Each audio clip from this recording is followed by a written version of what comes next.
Olá, amigos, muito obrigado mais uma vez por sua atenção, por sua audiência e principalmente pelo seu prestígio. Estamos iniciando mais um ACS na TV, um programa da Associação Comercial de Santos, aqui na TV Com, canal 11. Mais uma vez eu agradeço você que nos tem prestigiado semanalmente. Hoje teremos um programa diferente, mas eu reputo como super interessante e também super importante, porque é um assunto que envolve a todos nós. Nossa convidada de hoje, aliás, amiga também, uma amizade relativamente recente, mas muito sólida, que eu considero e respeito muito, não só do ponto de vista pessoal, mas também, principalmente, do ponto de vista profissional. Nossa convidada de hoje é doutora Mônica de Mello. Eu sempre chamo de Mônica, mas nós estamos num programa oficialmente e ela é defensora pública. Posso chamá-la de Mônica de Mello ou tem que ser doutora Mônica? Por favor, Mônica. Tudo bem, Mônica? Tudo bem, você? Tudo bem, graças a Deus, muito obrigado. Já estamos para fazer esse programa faz tempo. É verdade. Mônica e eu e uma assistente social chamada Maria Lúcia, nós fazemos um trabalho super especial que nós vamos também abordar nesse programa, que é um trabalho, vou usar um termo que pode ser um pouco forte, mas é basicamente isso, é um termo de fiscalização dos presídios masculino e feminino. E nós três integramos também o Conselho da Comunidade. Esse conselho ele se reporta diretamente ao juiz da Vara de Execuções Criminais, Dr. Álvaro Castelo. Então, mensalmente, a gente visita a cadeia feminina, cadeia masculina, faz relatório, conversa com os presos, enfim, no sentido de contribuir para o bom funcionamento dos presídios, das unidades prisionais e principalmente também garantir os direitos dos presos. É verdade, os presos também têm direitos e a gente não pode negar em hipótese alguma. Mas vamos nesse primeiro bloco, talvez também um pouco do segundo, falar sobre defensoria pública. Nome bonito, forte. Eu que tenho uma formação, não sou advogado, mas vivi, cresci ao longo da minha vida no meio jurídico. Minha mãe foi procuradora, meu irmão é advogado, então eu cresci e acho o direito maravilhoso. O que é um defensor público, ou se você quiser, Mônica, o que é uma defensoria pública? Então, a Defensoria Pública, ela é uma instituição pública, né, formada por defensores públicos. E é uma instituição que tem por missão fornecer advogados, né, nas mais diversas áreas do direito, os mais diversos problemas, na área de família, locação, moradia, direito à saúde, os presos, na área criminal. Então, quem não pode pagar um advogado, né, um direito até da nossa Constituição, um direito constitucional, né, a Constituição diz que quem não pode pagar advogado terá direito a ser atendido por um defensor público, né, e a Constituição cria essa instituição pública que é a Defensoria Pública no Brasil inteiro, isso, né? Ela tem, cada estado tem a sua defensoria. A Defensoria de São Paulo, ela é relativamente recente, ela foi criada em 2006. Mais ou menos 500 e poucos defensores, é isso? São 500 e poucos. São 500 e poucos defensores. No estado inteiro? No estado inteiro. Que é muito pouco, né? Absolutamente insuficiente, né? Nós temos em torno de... A gente diz, né, dentro da defensoria, desde que ela foi criada, né, que o nosso grande objetivo é, onde houver um juiz, um promotor, tem que haver um defensor público. Que é assim que funciona a justiça, né? Se tem alguém para acusar, alguém para julgar, tem que ter alguém para defender. Então, ela é recente, ela foi criada em 2006, nós estamos ainda estruturando a instituição, teria que ter, para atender toda a demanda e estar presente em cada cidade onde há fórum, onde há comarca da justiça, a gente teria que ter mais de 1.000 defensores, né? Mais do dobro do que tem hoje. São Paulo...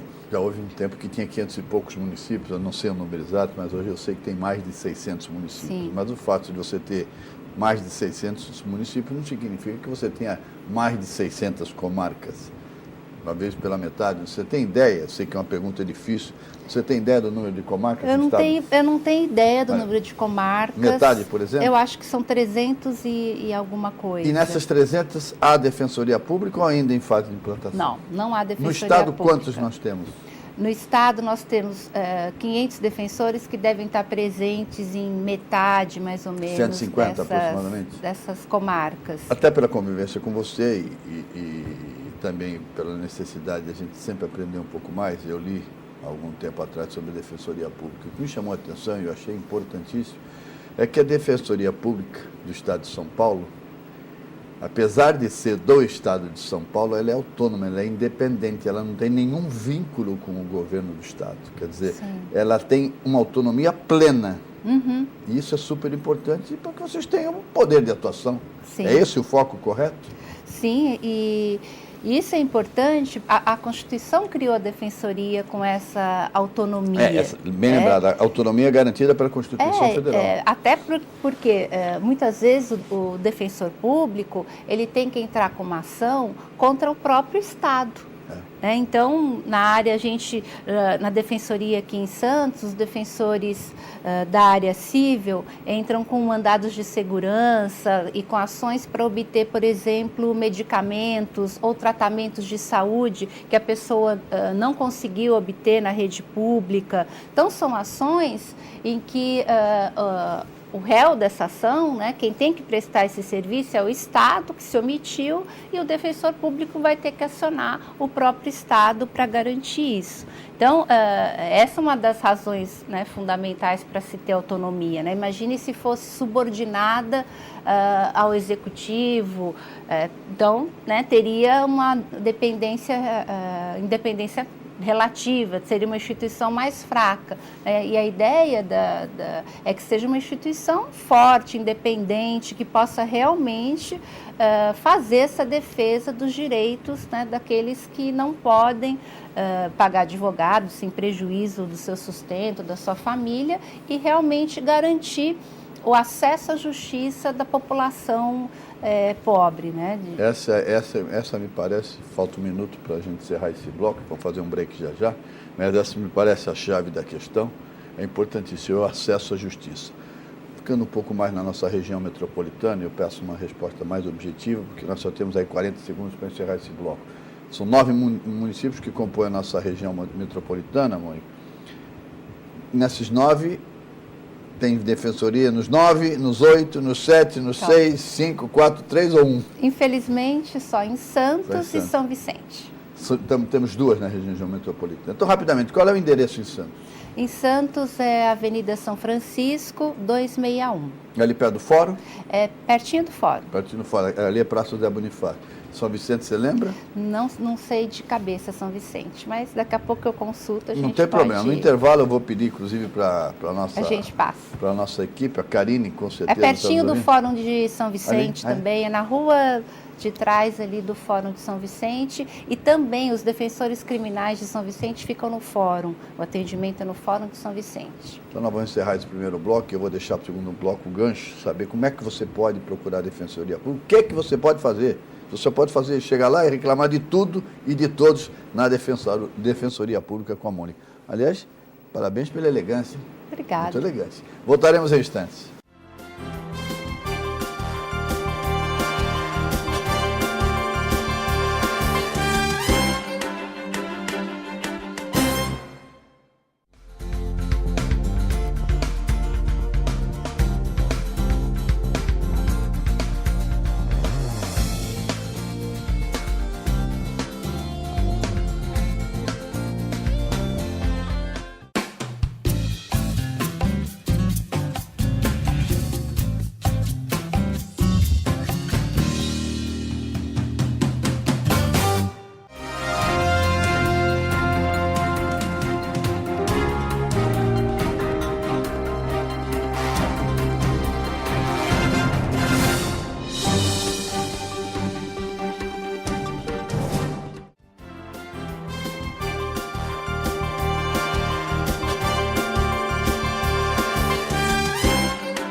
Voltamos com o nosso Acesse na TV. A nossa convidada de hoje é a doutora Mônica Mello, ela que é defensora pública, lotada em Santos, né? Em Santos. Só Santos. Você não atua em São Vicente, né? Eu acabo atuando em São Vicente porque eu faço execução criminal, trabalho na defesa dos presos já condenados. e a maior parte, né, os grandes presídios, os grandes estabelecimentos estão em São Vicente, então eu atuo também em São Vicente. Mônica, eu estou vendo aqui, tive a oportunidade de me informar, as principais áreas de atuação da Defensoria Pública do Estado. Extenso campo, ações de direito civil, direito de família e de sucessões, direito do consumidor, direito urbanístico, direito ambiental, direito à saúde, garantias constitucionais, entre outros. O que significa isso na prática? Qualquer pessoa que tiver um problema, desde um pequeno problema num condomínio, por exemplo, a um crime ou a uma acusação, ele pode procurar a Defensoria Pública, tem que apresentar o chamado atestado de pobreza, não sei se existe mais ainda. Enfim, vamos tentar orientar as pessoas mais carentes, Mônica, por favor. Na área civil, a Defensoria, ela não atende todas essas demandas. O que é área civil? Na área civil. Então, dá um exemplo de o que seja uma área civil. Eu vou dizer o que a Defensoria atende. Então, área de família atende. Família o quê? Por exemplo, a pessoa quer separar? A pessoa quer separar, um divórcio, uma separação, alimentos. Maus tratos à criança, por exemplo. Maus tratos à criança atende. E atende toda a área criminal. Então, alguém que está sendo acusado de algum crime, está sendo processado criminalmente, vai ter um defensor para fazer a sua defesa. Como a Defensoria ainda há um número insuficiente de defensores para atender todos os demais problemas, então você falou, consumidor, ou um problema de locação, a pessoa alugou uma casa e está com problema, não consegue pagar, está sofrendo uma ação de despejo, ou um problema de consumidor, ela fez um crediário para comprar um determinado produto e não está conseguindo pagar, está sendo cobrada, o nome dela está indo para o SPC. Então, todos esses problemas, se o defensor não atender, porque não pode, porque é um número pequeno ainda de defensores, se essa pessoa, é feita uma análise de todas as pessoas, né? É feita uma análise da situação socioeconômica dela. Então, a gente diz assim, regra geral, tem que ganhar até 3 salários mínimos, mas isso é avaliado caso a caso, a pessoa é atendida, ela vai... que a Defensoria, ela faz, entre aspas, uma investigação, uma apuração para ver se ela tem aquele direito à Defensoria Pública gratuita. Ela vai preencher um documento, vai trazer comprovantes de rendimento, vai ser analisada a situação concreta, porque às vezes a pessoa até está um pouco acima dessa renda, mas ela está com enfim, tem um familiar doente, ela tem despesas muito altas com esse familiar doente, ou ela está numa situação de vulnerabilidade naquele momento e ela acaba sendo atendida. E casos que a Defensoria não possa atender pelo número insuficiente de defensores, a Defensoria tem um convênio com a Ordem dos Advogados. OAB. A OAB. E, através desse convênio, é nomeado um advogado da OAB para atender essa pessoa, que é o que acontece nas demais cidades aqui da região, onde não há defensoria instalada. Então, Praia Grande, Guarujá, Cubatão, as pessoas não deixam de ser atendidas. Lá elas se dirigem à sede da OAB, da cidade, da OAB local, e também é feita uma análise socioeconômica e ela é atendida através desse convênio. Na essência, é o princípio do direito de defesa, independentemente da questão, independentemente do crime, da gravidade, da dimensão, todo mundo tem direito à defesa. Sim. Até o pior dos criminosos, não é isso? Esse é o caso. Exatamente. Na área criminal, até... Você falou da área civil, na área criminal. Na área criminal, nem é feito essa análise, ela pode até ser feita, mas num segundo momento. Por quê? Porque na área criminal existe lei, existe legislação, que ninguém pode ser condenado, né, sem... ser defendido, né?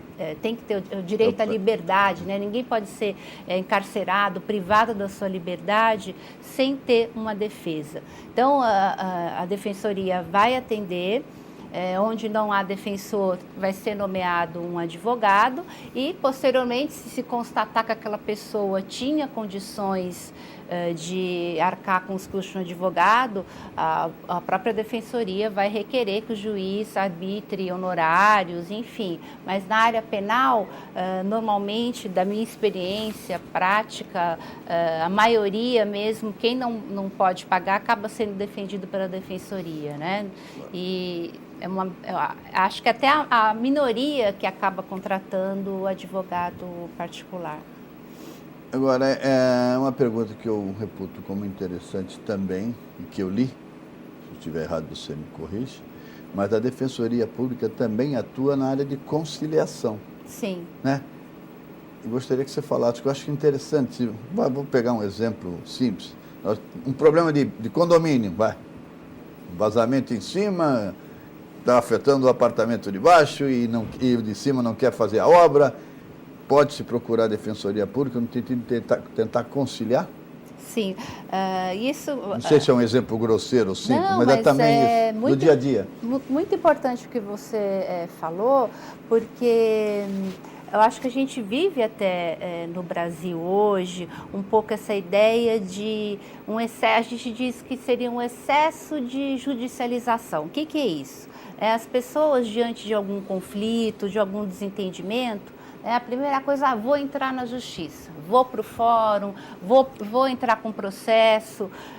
E, na verdade, quando você faz isso, e às vezes precisa fazer mesmo, não tem alternativa, mas é uma última instância, né? E você delega a uma terceira pessoa, que é o juiz, resolver o seu problema. Isso pode ser bom ou pode ser mal. Sim. Né? E muitas a decisão vezes, em tese é 50 e 50, né? E às vezes... Mas aí pressupõe a entrada de um processo. Sim. É o caso, por exemplo, do juizado de pequenas causas. Você queira ou não, você tem que entrar com a ação ou com a queixa. Mas aí há um julgamento. No caso da defensoria, da conciliação, a defensoria faz uma conversa, sei lá, informal, entre aspas. E quando você entra na justiça, o que pode acontecer?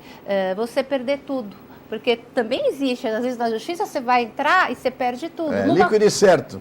Chega lá, não é líquido e certo. Numa conciliação, você vai tentar chegar num ponto comum. Então, um cede um pouco, o outro cede de outro lado. E aí é uma outra lógica que, primeiro, as próprias pessoas que vão construir a decisão.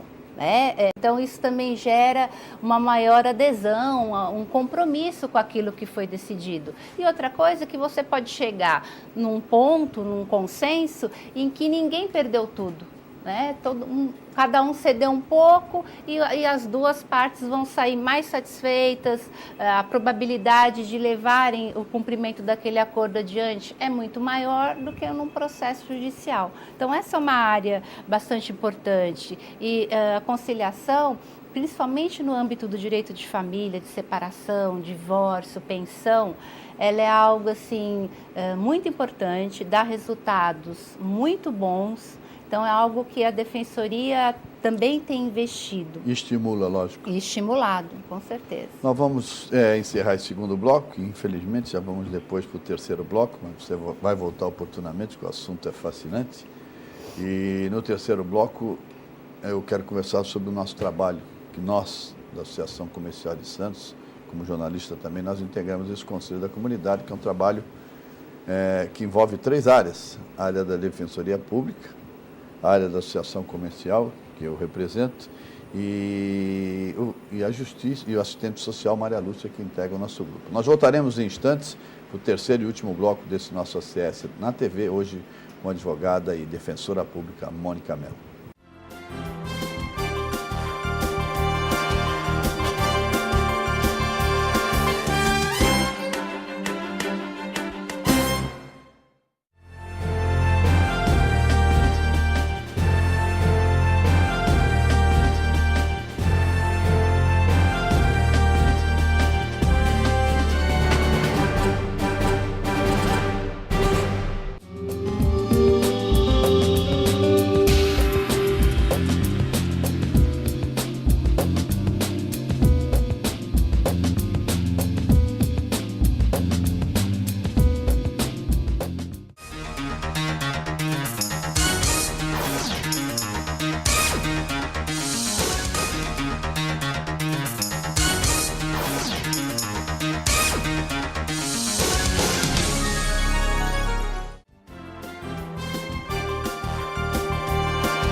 Voltamos com o nosso Acesse na TV, nesse terceiro e último bloco, conversa hoje com a defensora pública Mônica Mello.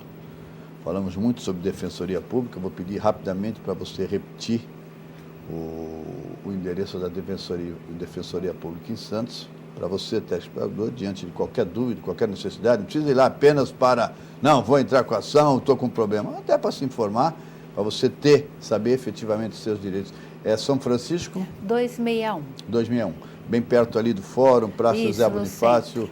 Pode procurar a Mônica Mello, ela está lá 24 horas trabalhando. Entra de manhã e sai à noite, que eu sei que ela é trabalhadora. Bom, no início do programa eu disse que nós integramos, Mônica, eu e a Maria Lúcia, assistente social, nós integramos o chamado Conselho da Comunidade.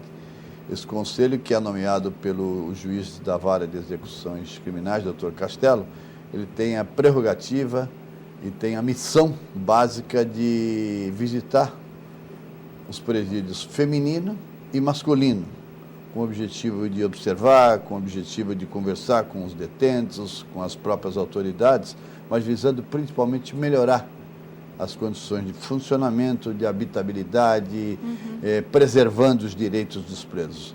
Falar um pouco do Conselho da Comunidade para o nosso telespectador. É isso que eu falei, basicamente é isso o nosso trabalho, né? Basicamente é isso. Na cidade de Santos há duas cadeias, né? Uma feminina e uma masculina.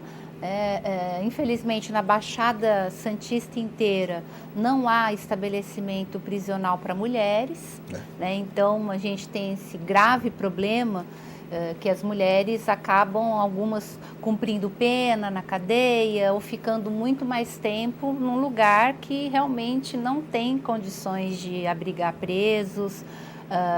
As cadeias, acho que isso é importante, a gente tem esse problema em Santos, né? Não tem também em Santos nenhum, na verdade, estabelecimento prisional, porque as cadeias públicas, elas são ligadas à Secretaria de Segurança Pública. E a ideia da cadeia pública é um espaço ali de carceragem para ficar o preso, sim, pouquíssimo tempo. É aquela triagem inicial, é preso em flagrante, vai para ali e logo teria que ir para algum estabelecimento prisional ligado à Secretaria de Administração Penitenciária. O preso não pode, por exemplo, cumprir pena numa cadeia. Jamais. Num distrito policial, vamos dizer assim. Não pode. Como acontece praticamente em Santos. Algo totalmente Nós temos ilegal. Em Santos a cadeia masculina, que é na Zona Noroeste. Sim, e a feminina. Feminina, que é ali próximo da Santa Casa. Isso, em frente à Santa Casa. Quase em frente à Santa Casa. Aliás, a gente já faz esse trabalho já há algum tempo, ao lado, repito, da Mônica e da própria Maria Lúcia. E a gente sabe dos esforços do Dr. Castelo, no sentido de minimizar. Mensalmente nós fazemos relatórios e a situação da cadeia, da unidade prisional, da cadeia, do DP, do segundo DP, ela é simplesmente absurda. Vai apenas um dado. A capacidade, se eu estiver equivocado, me corrija, Mônica, acho que é de 50 a 60. Exatamente. E já chegamos lá com 170 a 180, né? Não dá. 10 detentas por cela. É um quadro absurdo, sim, o que reforça o que você disse há pouco, a necessidade da construção de uma unidade prisional na região, né? Sim.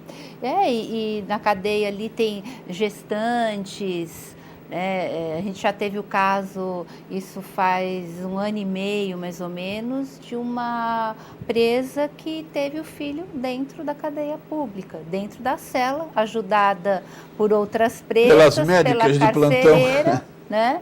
Porque não deu tempo, ela chegou aí ao hospital, ao atendimento médico, aí o médico dispensou, disse que não estava na hora ainda, para ela voltar e aguardar. E voltou para a cadeia, não deu tempo, acabou tendo bebê dentro da cadeia, dentro da cela ali, porque não deu tempo de levar, a escolta não chegou a tempo de levá-la para o atendimento médico para ter o seu filho. E de condições mesmo, ali não é um lugar para se cumprir pena, né? Não poderia ter ninguém condenado ali cumprindo pena. Seja na masculina, seja na feminina, e era para ter realmente um número, sim, reduzido, é um local de passagem. De transição, né? De transição. De transição. Esse é um detalhe importante, e nós que já fomos lá várias vezes, existem outros aspectos importantes e graves. Presas com doenças contagiosas, há necessidade de isolamento de algumas presas por questões de segurança até, e você muitas vezes não consegue, né?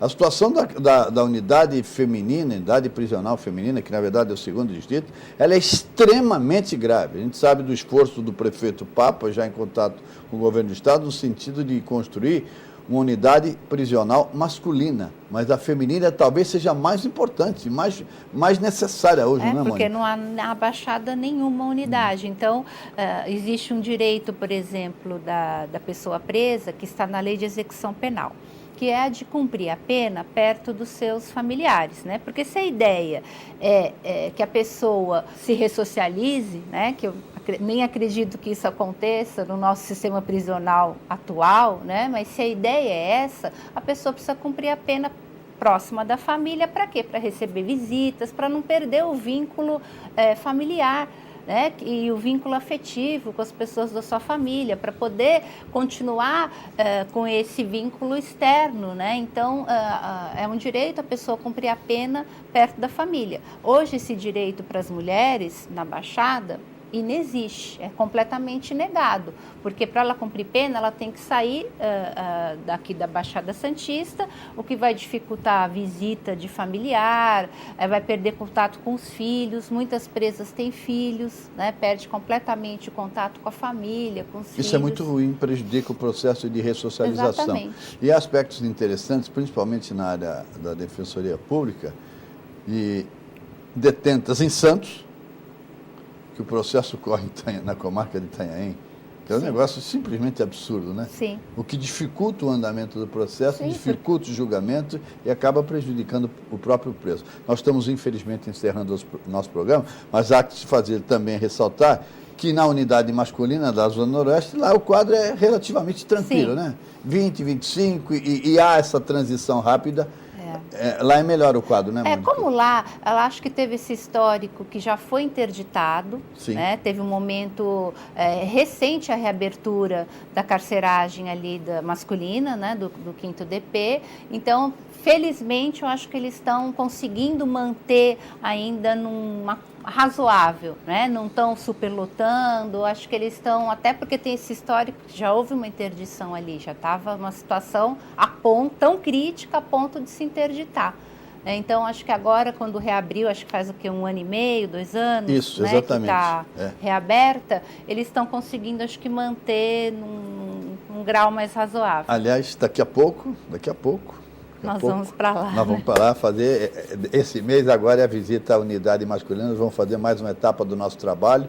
É um trabalho conjunto que, repito, também conta com esforço, a gente sabe, tem feito os relatórios, encaminhamos para o doutor Castelo, a gente sabe do esforço que ele faz em São Paulo para tentar, se não resolver, minimizar esses problemas, mas precisa principalmente uma ação mais forte do governo do estado de São Paulo. Mônica, muito obrigado. Voltaremos, se Deus quiser, a conversar. O assunto é fascinante, sem dúvida alguma. Os menores, por exemplo, nós não abordamos. Sim. Eu vou lhe convidar oportunamente para a gente voltar. Muito obrigado, um abraço, até a próxima. Obrigada. Fique conosco, que seja feliz. Até a próxima.